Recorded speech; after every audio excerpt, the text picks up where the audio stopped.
As the final chords of Paranoid rang out at the Villa Park in Birmingham, Black Sabbath would see its end, as would the most historic day in heavy metal history. And while that's the hyperbolic way that Tom Morello would describe the day ahead of Back to the Beginning, being on the other side of it now, it would be a tough description to argue against. Metallica, Pantera, Slayer, and a host of other rock and metal living legends all gathered to give their all to a crowd in what seems like a collective emotional expression in service to the band that history pretty firmly credits for starting this whole thing. And as I predicted in the lead-up, there are piles of headlines and sound bites stemming from its aftermath, as well as an army of headbangers, young, old, and in between, offering their thoughts and feelings on the show's execution and gravity. So naturally, I've got plenty to say about it, and I'm here to lay it all down and share in what feels like mourning the closing of both Ozzy Osbourne and the rest of Black Sabbath's career on stage,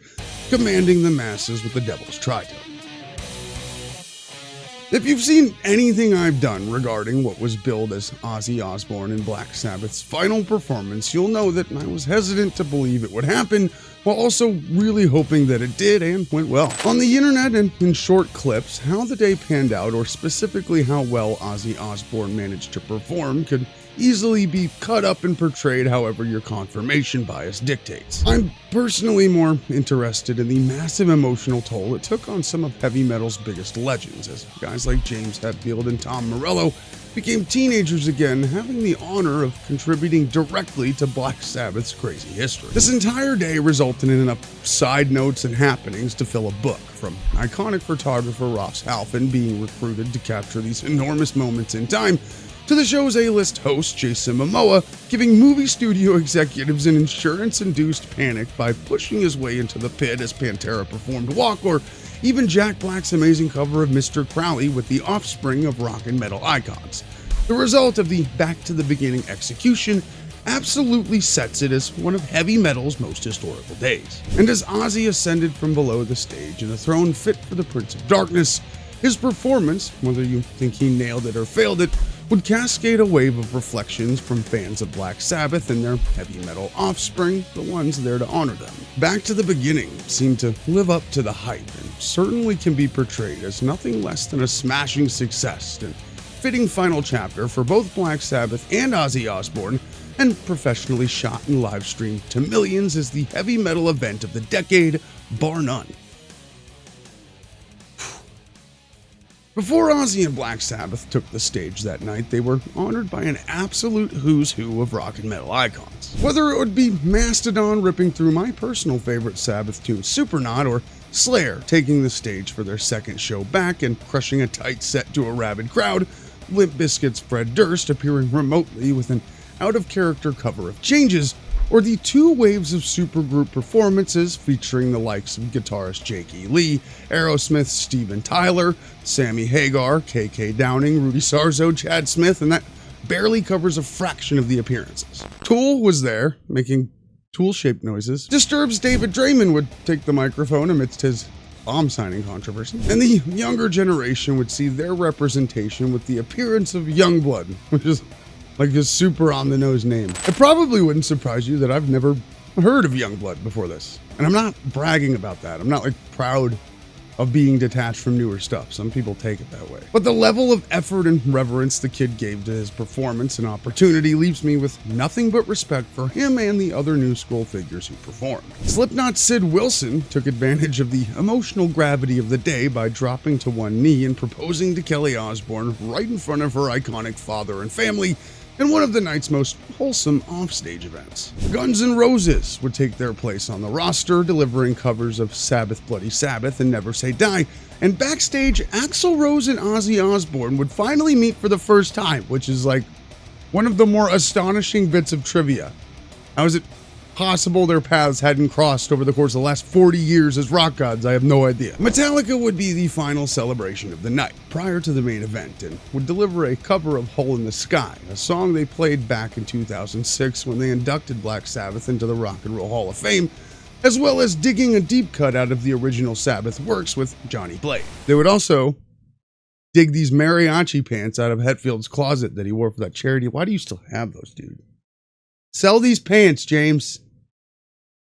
What are you wearing? They would close their set list with the magnum opus that is Master of Puppets, punctuating a crazy day of performances and honoring the band that started it all. Thousands in attendance and dozens on stage and millions more online had spent the day sharing and dissecting their favorite moments, all building to this.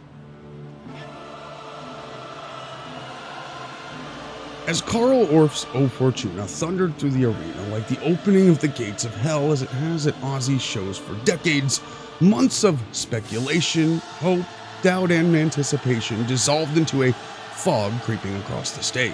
The sunburnt masses, having witnessed what already felt like the metal show of the century, now stood frozen, completely transfixed. The world awaited to see the Prince of Darkness rise one final time in all his glory. Ozzy Osbourne would emerge to a roaring crowd of people, all gathered to see the final show of the Titan's life. And while there are plenty of examples of bands and artists playing their final show more than once, there is a reality and finality to this that is clear and present, with Ozzy's physical state being undeniable. He would be joined by Zakk Wylde, clocking into work for the last time, which I imagine was an intense experience for him as well, and he would absolutely nail it after doing double duty all day. They would lay down 5 tracks representing Ozzy's solo career, with 4 of those being from the Icon's debut Blizzard of Oz, and of course, an emotional final performance of Mama, I'm Coming Home. As Zakk and company left the stage for the final time, Osbourne would be joined by the remaining founding fathers of metal, Tony Iommi, Geezer Butler, and Bill Ward, bringing Black Sabbath back to the stage for the first time in 20 years. They would perform 4 songs, later confirmed to be fewer than they had hoped for during rehearsals, all being the band's flagship tunes like Iron Man, War Pigs, NIB, and of course, ending the incredible evening with Paranoid. The night would end and we'd all be left to process the day. Social media timelines, stuffed with clips and reports, tumbling around out of order, giving a look into which events of the day were most important to those posted. It was a solid weekend of testimony, with everything from greats like Metallica to losers like me pitching into the conversation. Those who participated in the day's festivities would give heartfelt diatribes, highlighting individually what Black Sabbath and their undeniable impact provided to their lives. Fans who attended would follow suit, and the ragmills would be off to the races to frame Ozzy Osbourne's performance as both a captivating display of fortitude or a sad, flailing effort pushed upon the icon by his harpy wife Sharon, and as I said in the beginning, you can accomplish either narrative easily. Metal Rags would have a hearty feast all week long, with controversies like the ending of the live broadcast making it appear as if Geezer Butler was snubbing Ozzy for their final bow, only to find out seconds after the stream ended, the longtime friend and collaborator would bring him a cake. I thought that was cute. Or Tony Iommi making fun of a shirtless Bill Ward, comparing him to Smeagol from Lord of the Rings. And more serious headlines like Ozzy Osbourne announcing his intention to get into the studio for projects that interested him, which he gave before the show, and Bill Ward being open to doing another founding member Black Sabbath record before the sun finally set. The entire event raised a reported $200 million for charity, which is a staggering amount of money for any charity event, but it makes sense as the entire thing was filled with history. Stories from attendees and videos of the performances are going to be shared from now to the end of civilization, and as hyperbolic as I can be at times, especially when it comes to Ozzy, I do truly believe that. In the digital modern age where rock and metal are retreated to the back alleys of pop culture, where some would even say it belongs and thrives in, to see a gathering like this, be it in person or digitally as a member of the greater metal community, makes the entire thing a smashing success in my eyes. I said it was more than deserved for Ozzy to get to write his final chapter, and it turned out exactly as I had hoped. And as sad as it may have been to see the Prince of Darkness struggle in a throne, looking to be yearning more than ever to get up and be on his feet, I think it would be even sadder to consider the regret he would have had if he didn't get out there one last time and tell us all to go fucking crazy.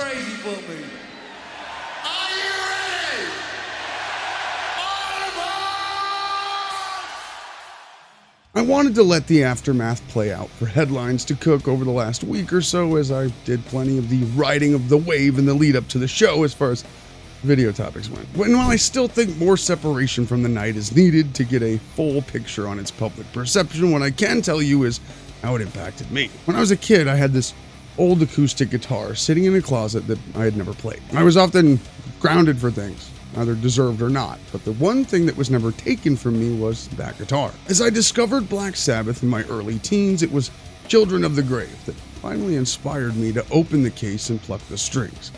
And as I muted the low E and galloped off time to one of the greatest riffs ever written, I felt it.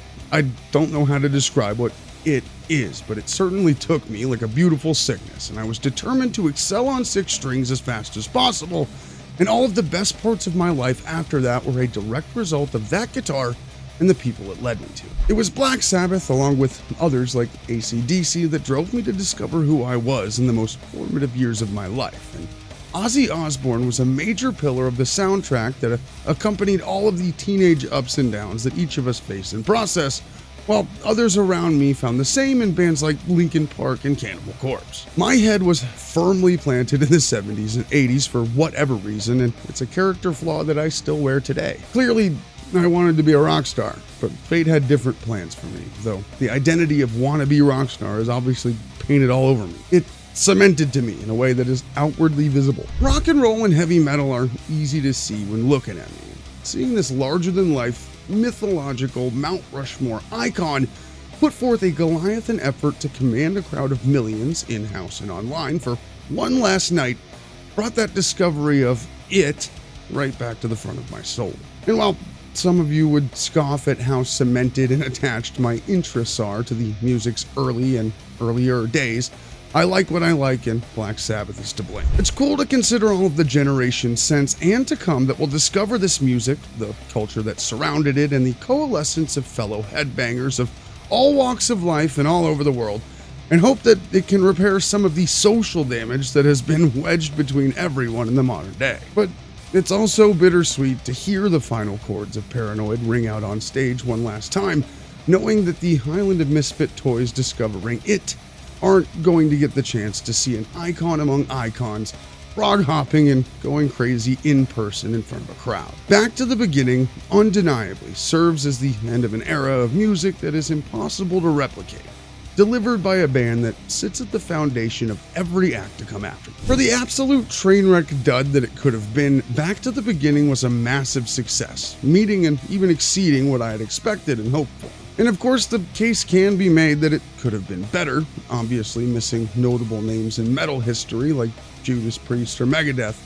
What transpired throughout the day, behind the scenes leading up to it, and in its expanding aftermath, certifies it as the historical heavy metal event of the decade and potentially the century, the likes of which we may not see again until Metallica looks to hang it up. For what it was billed as and for what it ended up being, it went down as well as it possibly could have, and in my opinion, serves as a cathartic experience for Ozzy Osbourne and all of the other amazing talents that gathered around to celebrate him. For a history as expansive and insane as the Prince of Darkness is, this does feel like a perfect ending given the unfortunate circumstances, and I'm satisfied with how it turned out.